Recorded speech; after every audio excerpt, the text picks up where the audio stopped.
fortalecernos, para fortalecer nuestra fe, nuestra confianza en Dios en esta tarde.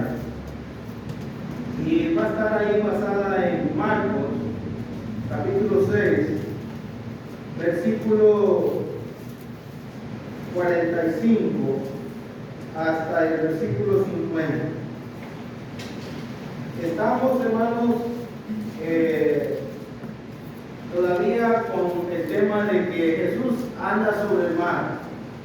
Todavía estamos con ese tema. Brincamos el domingo al capítulo 6, donde Jesús le habla a las multitudes, pero la parte que estamos, que es la otra parte, allá en Juan capítulo 6, versículo 16 al 29, es una enseñanza que la quise dejar ahí porque es una enseñanza de Jesús para sus discípulos, especialmente para ellos. Y lo vamos a tomar de su pasaje paralelo, que es Marcos capítulo 6, versículo 45 hasta el versículo 50. Dice el texto así, hermanos: enseguida hizo a sus discípulos entrar en la barca e ir delante de él a Betsaida, en la otra ribera, entre tanto que él despedía a la multitud. Después que los hubo despedido, se fue al monte a orar. Y al venir la noche, la barca estaba en medio del mar y él solo en tierra. Y viéndolo remar con gran fatiga, porque el viento les era contrario, cerca de la cuarta vigilia de la noche, vino a ellos andando sobre el mar y quería adelantarse. Viéndolo ellos andar sobre el mar, pensaron que era un fantasma y gritaron, porque todos le veían y se turbaron. Pero enseguida habló con ellos y les dijo: tened ánimo, yo soy, no temas. Para los judíos, hermanos, la noche, incluso lo acabamos de cantar ahorita en el canto, pronto la noche viene. Para los judíos la noche no es un tiempo de trabajar. Incluso para el Señor Jesucristo en el Evangelio según Juan, la noche no es un tiempo para trabajar, porque para ellos la noche, hermanos, es muy peligrosa. Más para andar pescando, más para andar en medio del mar. Entonces, para ellos, hermanos, la noche tiene un significado de miedo. Para los judíos la noche tiene un significado de miedo, de temor. Y también para ellos, hermanos, cuando hablamos del mar, cuando hablamos de las aguas, ellos conocen la historia, hermanos. Ellos conocen la historia de Jonás. Ellos saben la historia de Jonás. Y cuando leemos Jonás, hermanos, y digo esto porque dice el versículo 47, al venir la noche, la barca estaba en medio del mar y él solo en tierra. La barca estaba en medio del mar y a la medianoche, hermanos. Piensa, hermanos, para ellos que la noche es peligrosa, no se puede andar en la noche, tienen miedo a la noche. ¿Cómo se sienten ellos? En la noche, en la medianoche y en medio del mar, hermanos, ahí con ese problema que tienen. Y note lo que dice Jonás, capítulo 2, en palabras del profeta Jonás.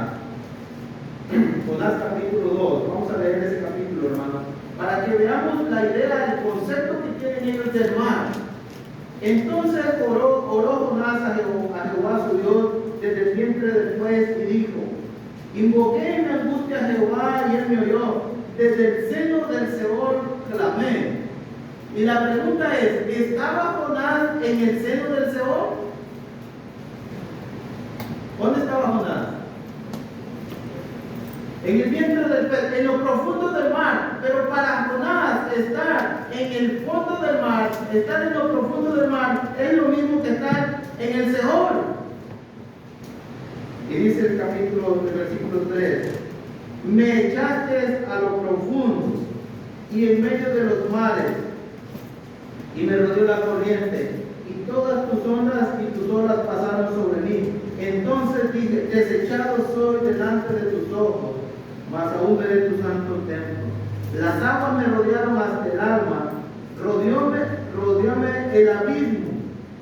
El alga se enredó en mi cabeza. Ese versículo, note, descendí a los cimientos de los montes. La tierra echó su cerrojo sobre mí para siempre.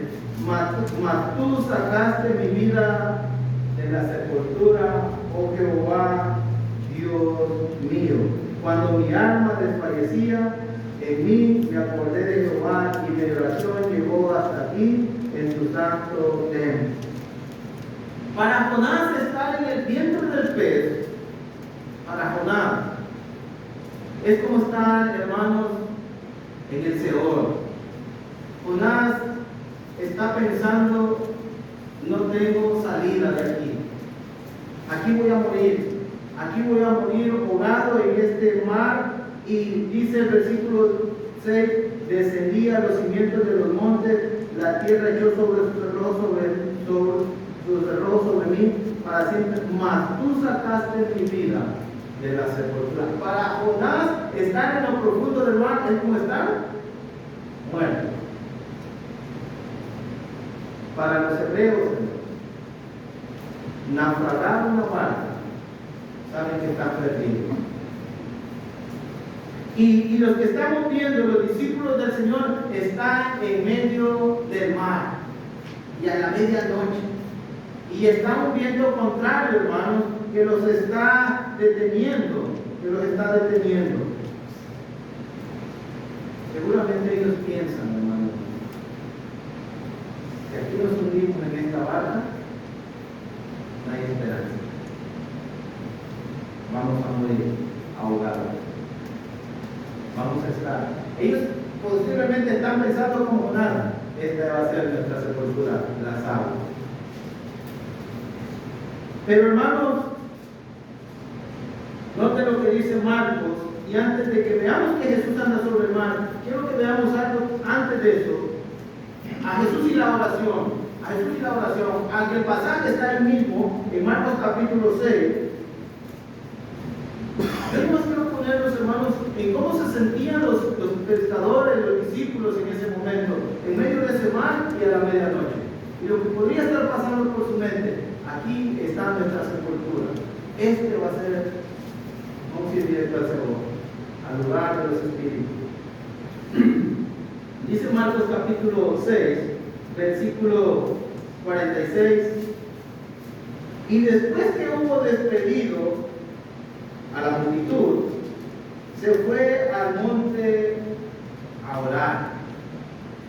En ese mismo evento, hermano, en el mismo evento cuando Jesús va a andar sobre las aguas, antes de andar sobre las aguas, Jesús va a ir a orar, va a ir a un monte a orar. ¿Y qué nos muestra, hermanos? ¿Qué nos muestra esto? Primero que Jesús se daba su tiempo, hermanos, para orar. Despedir de la multitud, subió al monte a orar. Era una costumbre de Jesús. Era una costumbre de orar. Y no oraba, hermanos, unos segundos, unos minutos. Oraba por horas. Sus oraciones eran largas. Dice Mateo que cuando fue a Getsemaní, oró por lo menos 3 horas. Ahora, hermanos, acaba de despedir la multitud cuando está cayendo la noche y va a ir con sus discípulos por lo menos a las 2, 3 de la mañana. Quiere decir que Jesús se pasó orando en el monte unas 2 o 3 horas. Costumbre de siempre de orar. Entonces, despedir la multitud se va Jesús a orar. Pienso en esto, hermano. Pienso en esto. Y pienso en el ambiente, pienso en el momento. Su nombre es Jesús, nombre humano. Su nombre es Cristo, nombre divino. Como hombre, Él está sintiendo un montón de emociones en ese momento, hermano. Jesús está sintiendo un montón de emociones.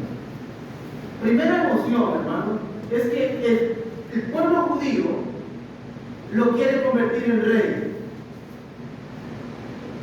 La otra emoción es que Él sabe que sus discípulos, Él sabe que los corazones de sus discípulos aún están endurecidos. Él lo sabe, hermano. Él sabe que sus discípulos todavía tienen el corazón endurecido. Y entonces Jesús está, hermanos, cargado de emoción. Piensen por un momento, hermanos, esas emociones como persona. La gente lo quiere ser rey por un lado, y luego por el otro lado, sus discípulos, a pesar de ver todo lo que él ha hecho, aún siguen con su corazón endurecido. ¿Será que se puede detener esa gran emoción de saber de que la gente lo puede alabar, de que la gente lo puede exaltar, de que la gente lo puede lo puede llevar a llegar a ser rey? Jesús está subiendo una gran prueba, hermano, en ese momento. Porque si Jesús cede a que la gente lo lleve y lo convierta en rey, Jesús va a tomar el camino equivocado y va a dejar el camino por el cual ha venido desde la eternidad y el camino que lo puede llevar de regreso a la eternidad. Entonces, hermanos, Jesús está sintiendo eso. Puede tomar el camino correcto, que es el que va a tomar, en ir a la cruz y demostrarle al mundo que Él es el Rey de Reyes y Señor de Señores, o tomar el camino incorrecto, que la gente lo haga rey. Jesús está sintiendo eso, hermano. En Juan capítulo 6, la gente fue a buscar a Jesús para hacerlo rey. Pensemos, hermano.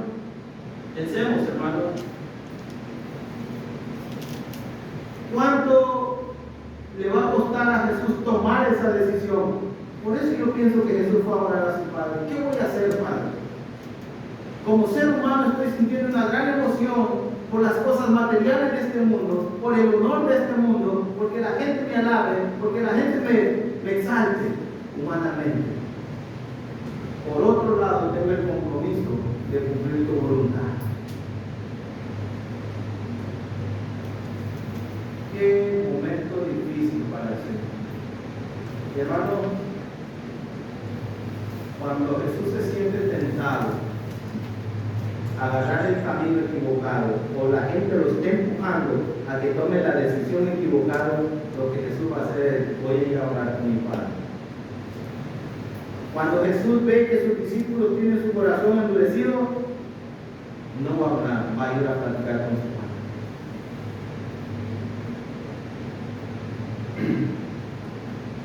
Yo pienso que Jesús va a pedirle fortaleza espiritual a su Padre Celestial, porque Él podía también aceptar la invitación de la gente de ser rey de ellos a la manera humana. Entonces, hermanos, las multitudes le estaban ejerciendo una gran presión para que Jesús fuera rey, pero Jesús no va a hacer lo que la gente quiere. Jesús va a hacer lo que el Padre Celestial desea. ¿Verdad que es difícil soportar las presiones de este mundo? ¿Cuántas veces el mundo, hermano, cuántas veces el mundo a nosotros nos presiona para que hagamos lo que va en contra de la voluntad de Dios y que tomemos el camino más corto, más fácil? ¿Cuántas veces el mundo nos presiona, hermanos, para que nos olvidemos de lo que Dios nos ha dicho y nos ha mandado y nosotros tomemos la decisión de ir por el camino más corto? Y sabemos, hermanos, y casi siempre, hermanos, casi siempre sabemos cuál es la decisión correcta que tenemos que tomar. Jesús sabía que la decisión correcta era: no voy a ser su rey a la manera de ustedes. ¿Cuántas veces nosotros sabemos que no debemos de tomar esa decisión, que no debemos hacer esas cosas, pero al final de cuentas la tomamos? Aunque lo sabemos. Hermano, una cosa sencilla es: ¿qué cristiano no sabe que el día domingo es el día de la oración y de, hermano, recordar el sacrificio de nuestro Señor? Algo sencillo que siempre hemos hablado. ¿Quién lo sabe? Pero al final de cuentas, cuando el mundo nos presiona, cuando el mundo nos obliga, terminamos cediendo. Y podríamos hablar de un montón de mandamientos, hermanos, y de enseñanzas, pero terminamos cediendo, hermanos, sabiendo cuáles son las cosas espirituales, terminamos cediendo por las cosas materiales, temporales de este mundo. ¿Sabe qué es lo que hace Jesús cuando le siente así? ¿Sabe qué es lo que hace Jesús cuando ve a sus discípulos con un corazón endurecido? Va a orar a su Padre. Después, hermanos, después de terminar ese largo día, después de haber hablado con los 5,000, después de haberlos alimentado y después de tener un largo día, Jesús va a ir a estar en la presencia de su Padre.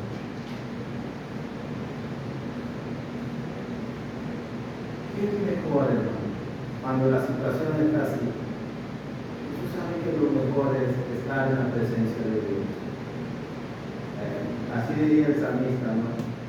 Es mejor un día en tus atrios que 1000 fuera de Dios.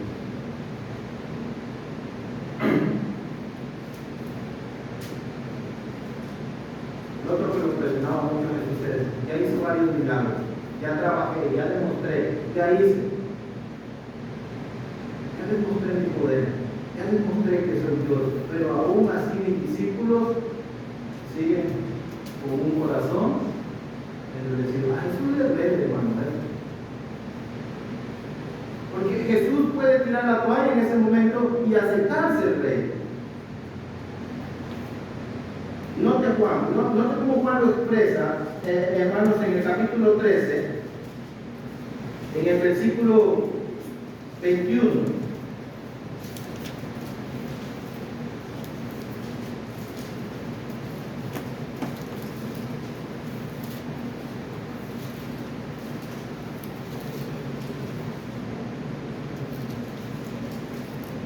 Juan 13, 21. Habiendo dicho esto, se conmovió en espíritu y declaró y dijo: de cierto digo que uno de vosotros me va. ¿Cómo está Jesús? Porque él sabe que Judas lo va a entregar y él sabe que Pedro lo va a negar. ¿Cómo está Jesús por dentro, hermano? Está conmovido. Es la misma palabra que usa Juan en el capítulo 11, cuando habla que Jesús lloró cuando vio a María y en las condiciones en las que estaba por la muerte de Lázaro. Se conmovió en espíritu. Jesús en su interior fue movido, hermano. Así está sintiendo. ¿Y sabes qué, hermanos? También está conmovido porque él ve que las personas lo están siguiendo y él lo sabe porque él es Dios y él sabe que la gente que está ahí, sus discípulos tienen endurecido su corazón, la gente lo quiere hacer rey, pero la gente solamente está pensando en las cosas materiales y no en las cosas espirituales. En otras palabras, ¿qué voy a hacer? Podría haber dicho Jesús al Padre: ¿qué voy a hacer para vencer la situación? Y hermanos, por eso creo que Jesús va a pedir fortaleza a su Padre cuando subió al monte a orar. ¿Qué es lo que debemos hacer, hermanos? Cuando nos encontramos en situaciones de esa manera, cuando estamos siendo presionados, cuando vemos que, hermanos, aquellos nuestros hermanos siguen con su corazón endurecido, cuando vemos que las personas, hermanos, solo piensan en lo material y no piensan en lo espiritual, vamos a entrar a la presencia de nuestro Dios. Que Dios nos dé fortaleza, que Dios nos conforte para que no cedamos ante las tentaciones y ante las presiones que el mundo está haciendo.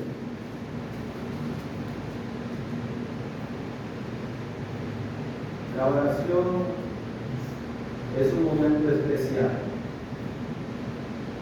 Es un momento especial, ya que cuando oramos, entramos a la presencia de Dios. Ahí tenemos que vestirnos. Ahí tenemos que desnudarnos.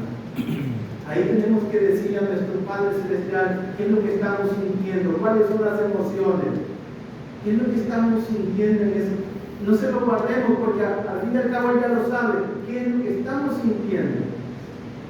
¿Qué es lo que está pasando por nuestro corazón? ¿Qué es lo que está pasando por nuestra mente? Para que Él conforte nuestras almas.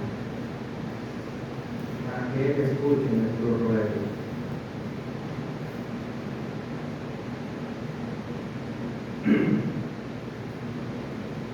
Muchos cristianos hemos visto el poder de Dios. Y hemos visto el poder de Dios no porque hemos visto, hermanos, las maravillas que esto lleva. Hemos visto el poder de Dios manifestado en nuestras vidas. Cómo Dios ha cambiado nuestras vidas. Cómo Dios nos ha tratado. Cómo Dios nos ha perdonado de nuestros pecados. Cómo Dios ha pasado por alto todo lo malo que hacíamos. Y cómo Dios nos ha adoptado en su familia. Hemos visto el poder de Dios librándonos de las enfermedades, librándonos de accidentes, librándonos, hermanos, de muchos peligros, alimentándonos cada día. A veces cuando pensamos que no había nada, Dios provee para nuestras necesidades. Pero aún así, muchos cristianos seguimos con el corazón libre. Y muchas personas buscan al Señor solamente por satisfacerse materialmente. Buen ejemplo del Señor. Buen ejemplo del Señor ante tal situación que al final de ese largo día de trabajo, como podría ser nuestro caso, hace falta detenernos.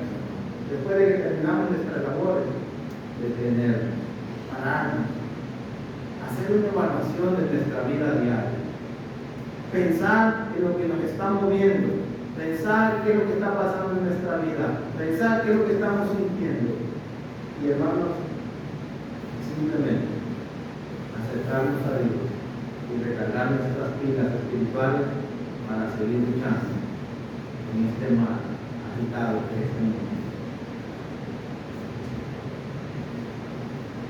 Jesús había llegado a la cima. Él podía haber tomado la decisión de que la gente lo hiciera rey, pero no lo aceptó él. Así nosotros muchas veces somos tentados a apartarnos del camino del deber, a tomar un atajo más fácil, más sencillo, y no tomar nuestra cruz y seguir a Cristo. Necesitamos renovar, necesitamos reforzar nuestra determinación en Dios, necesitamos renovar nuestra consagración a Dios. Para eso necesitamos estar en la presencia de Dios, rogándole a nuestro Dios y abriendo nuestro corazón delante de Él. Por otro lado, hermanos, es necesario estar a solas con Dios. Es necesario estar a solas con nuestro Señor para poder ver las cosas desde el punto de vista que Dios las dio. Porque, hermanos, en ese momento, en Marcos capítulo 6, usted va a ver, yo voy a ver las cosas desde la perspectiva que Cristo va a ver las cosas. Los discípulos la están viendo de una manera, pero Jesús la está viendo de otra manera. Entonces, podemos afrontar, hermanos, y satisfacer las necesidades y complacer este mundo y satisfacerlos a ellos, o decidimos recibir la ayuda y la provisión divina de Dios, esperar, confiar en Él.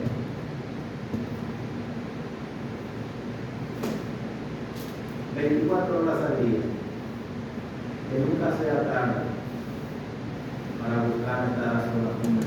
Llegué cansado de trabajar, es un baño, cene algo, y hay que buscar estar en la presencia de Dios.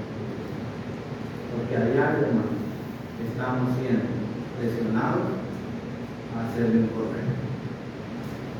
Número 2, mira ahora, vamos a Marcos 6. Jesús anda sobre el mar. Ahora va a andar Jesús caminando sobre el mar. Marcos capítulo 6.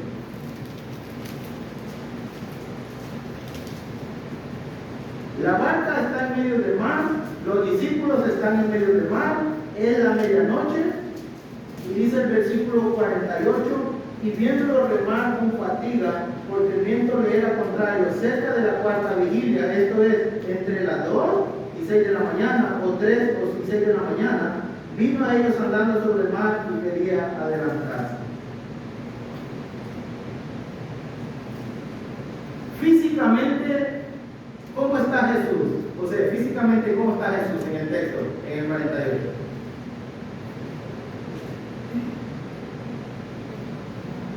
¿Qué está haciendo Jesús? Hermano, ¿qué está haciendo? Ana, ¿qué está haciendo Jesús? El versículo 48. Físicamente, ¿qué está haciendo?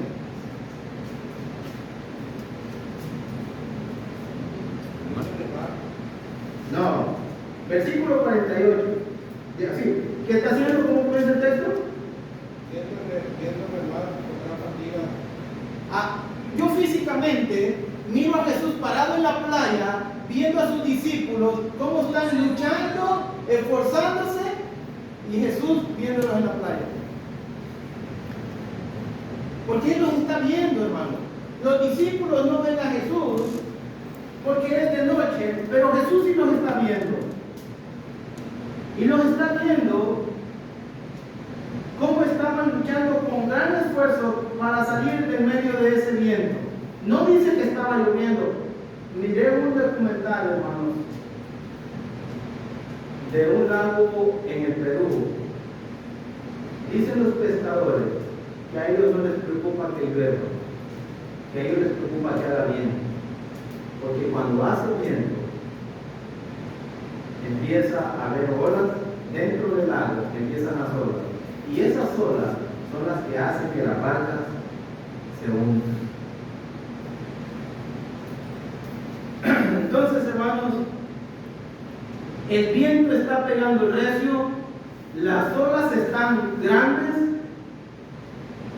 En otras palabras, hermanos, los discípulos del Señor están a punto de naufragar. Y ellos saben que si caen en el agua, están perdidos. Pero me llama la atención, hermanos, cómo los discípulos están haciendo todo su esfuerzo. Quiero que usted piense en usted y en mí, que pensemos en la iglesia. Y a pesar de que hay grandes vientos, los discípulos no han dejado de remar. Ellos siguen, seguramente tienen 4 horas remando, luchando contra aquel viento, pero ellos no han dejado de remar.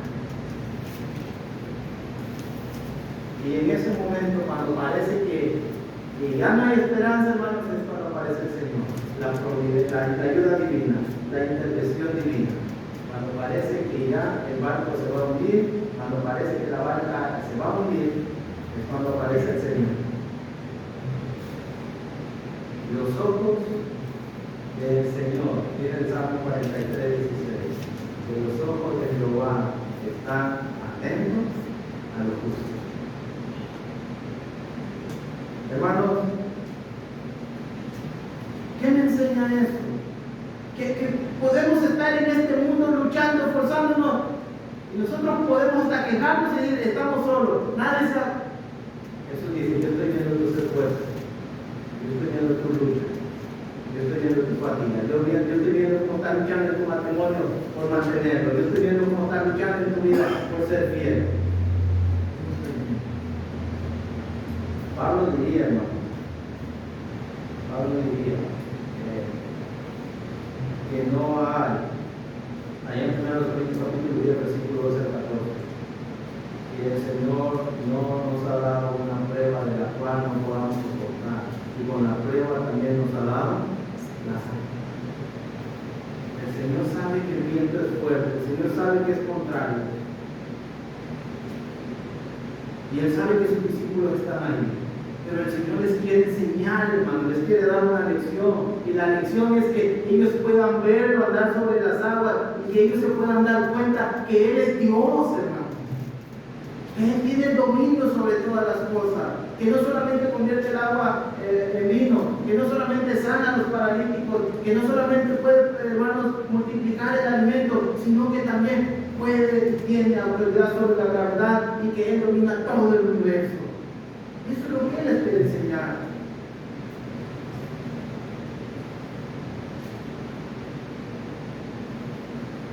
Así, hermano. El hermano recibe ahorita en su oración que nos fortalezca para cuando nos encontramos en circunstancias difíciles.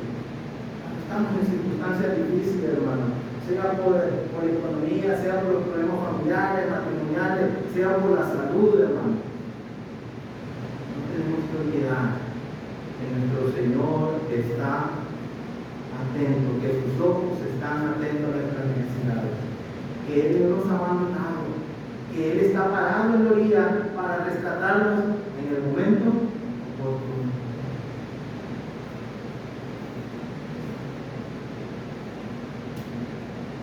El mundo siempre va a estar presionando.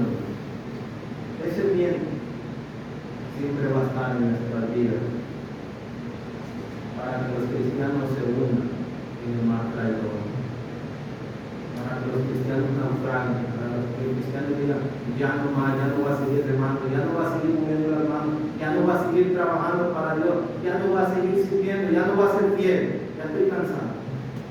El mundo siempre va a estar así. Pero los discípulos nos enseñan que a pesar de luchar y luchar, no dejaban, a pesar de estar cansados, no dejaban de luchar. Y el Señor está viendo. Y dice el versículo 48 donde estamos, y viendo los rebaños con fatiga. Eso quiere decir que el Señor se da cuenta de nuestras situaciones, porque siendo lo contrario, cerca de la cuarta vigilia de la noche, vino a Él. El acercamiento del Señor. Lo ve como están luchando, lo ve como están cansados, lo ve como están fatigados, y el Señor se acerca a ellos. La ayuda en el momento oportuno. El Señor acudió a la ayuda de estos discípulos en el momento oportuno. Era como a las 3 de la mañana. Era también la madrugada, podríamos decir, estaba oscuro y no se podía mirar. Y en ese momento, cuando parece que todo está perdido, parece que vamos a naufragar, aparece la luz del mundo. Y dice, no te mates. Intervención, hermano. Debemos de recordar la palabra que dijo el apóstol Pablo y en 1 de Corintios. Déjenme se lo leo, capítulo 10, versículo 12 al 14. Así que el que piense estar firme, mire que no caiga. No nos ha sobrevenido ninguna tentación que no sea humana, pero fiel es Dios, que no nos dejará ser tentado más de lo que podéis resistir, sino que dará también juntamente con la tentación la salida para que podáis soportar. Por tanto, por esta razón, por este motivo que Dios no nos va a abandonar y no nos va a dar pruebas que no las podamos soportar, dice Pablo a los Corintios, por esta razón, o por tanto, por este motivo, amados míos, huid de la idolatría. Ya no pongan a Dios en segundo lugar, en segundo término, pónganlo en primer lugar. Porque Dios no nos ha dado carga que no podamos llevar. Tenemos que darnos cuenta. Hermanos, tenemos que darnos cuenta de algo. Que el Señor está más cerca de lo que usted y yo podemos pensar o imaginar. De que Él está pendiente, que Él esté enterado de lo que estamos viviendo nosotros en este momento. De que Él sabe que estamos en medio de este mar, que estamos en este mundo donde estamos siendo presionados, donde estamos siendo atribulados, donde estamos siendo obligados, hermanos, a dejar la santidad, a dejar la consagración, a dejar la fidelidad. Él lo sabe. Pero Él quiere que lo miremos sobre el mar, para que nuestra confianza, para que nos convenzamos, hermanos, que Él es el que tiene el control de todo.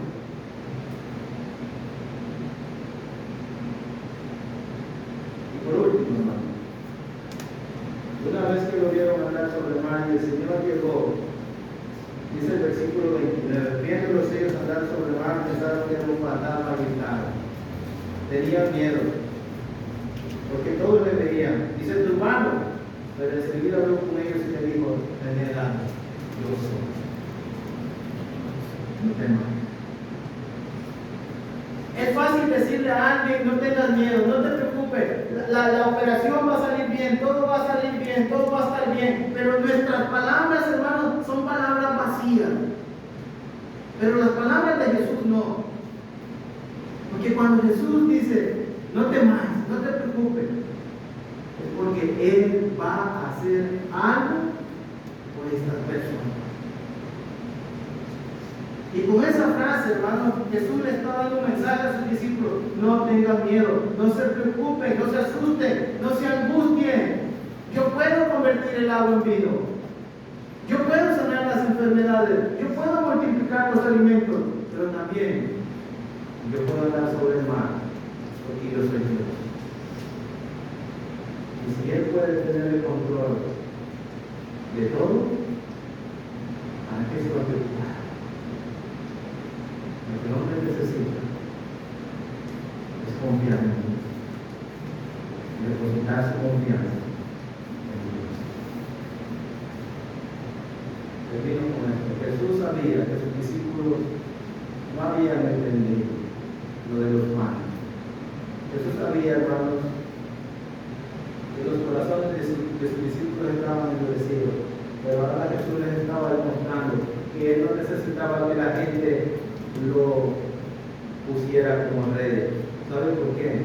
Porque Jesús le está enseñando a sus discípulos que Él es el Rey de Reyes y Señor de Señores, el Todopoderoso, el que tiene el control en el cielo y el que tiene el control en la tierra, y que Él puede solucionar cualquier situación que se pueda aparecer en la vida de sus discípulos.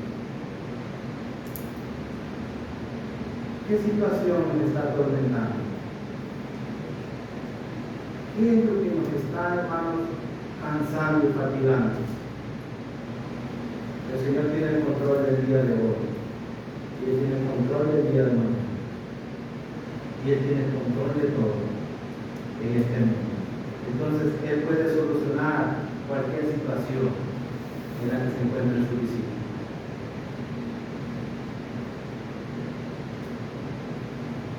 ¿Quién más puede andar sobre las aguas? Pues Pedro lo va a intentar. Se puede caminar con Jesús sobre las aguas cuando el hombre y la mujer ponen sus ojos en Él. Cuando deposita toda tu confianza en Él. Vamos a hablar de Pedro la otra semana. Pero hermanos, al andar Jesús sobre las aguas, al caminar sobre el mar y vencer la gravedad, hermanos, y mostrarle a sus discípulos que Él tiene la autoridad sobre la gravedad, les estaba diciendo que tiene la autoridad sobre todo. No hay nada imposible para Él. También les estaba diciendo, hermanos, con otras palabras, que Él es Dios, que para Él no había nada imposible. Para la gente, imposible caminar sobre el mar. Para Jesús no hay nada imposible. Para Dios no hay nada imposible. Así que usted y yo nos podemos ir tranquilos hoy. Sea el problema que tengamos, sea la situación que estemos viviendo, sea el momento que estemos pasando, Jesús está cerca de nosotros y Él puede solucionar nuestra situación. ¿Sabe usted que la iglesia del Señor está en medio del mar?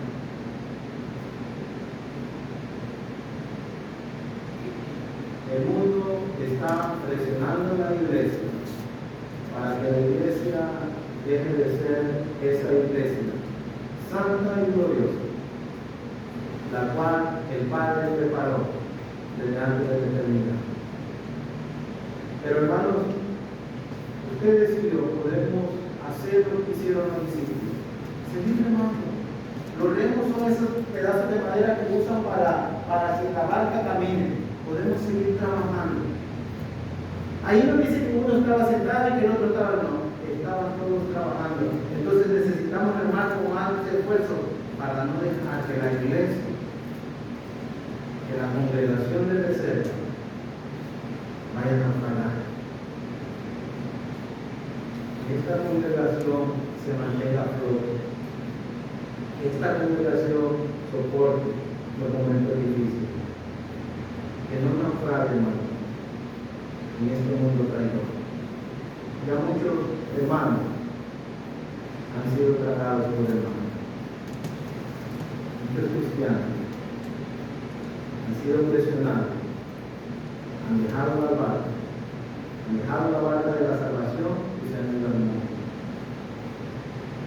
Matrimonios y familias que están siendo presionados para dejar la iglesia. Pero hermanos, quiero pedirles algo. Que agarremos, hermanos, los remos, empujemos todos juntos. En otras palabras, que trabajemos todos juntos, que nos consagremos a Dios todos, que nos dediquemos a Dios todos, y que, hermanos, aunque haya ese viento contrario, no nos dedicamos a seguir a Dios en este lugar. El Señor quiere convencer a sus discípulos y quiere convencernos a nosotros. Él quiere convencernos que Él es Dios. Y esa es mi pregunta para ustedes. ¿Ustedes creen que Él es Dios? Hermano, Él puede solucionar cualquier cosa. Todos los planes que usted y yo tengamos, todas las necesidades que usted y yo tengamos, todo lo que usted y yo pensemos que no podemos lograr y que no va a poder ser posible, Él lo puede hacer.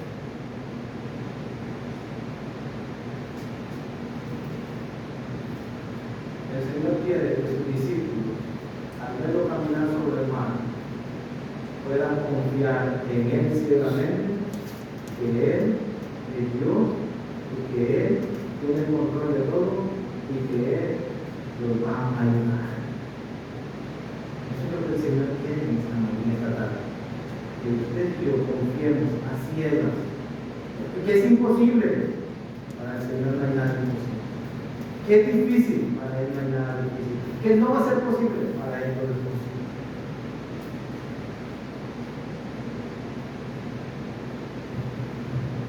Confiemos ciegamente en el poder del Señor. Y el Señor va a venir. El Señor va a venir. La venida del Señor puede ser hoy. Usted y yo estamos luchando por ser fieles, por agradar a Dios. Parece que estamos cansados. Parece que el día no llega. Pero el Señor puede llegar en esta tarde y llevarnos al otro día. Y cuando digo al otro día, simbólicamente es llevarnos al Señor.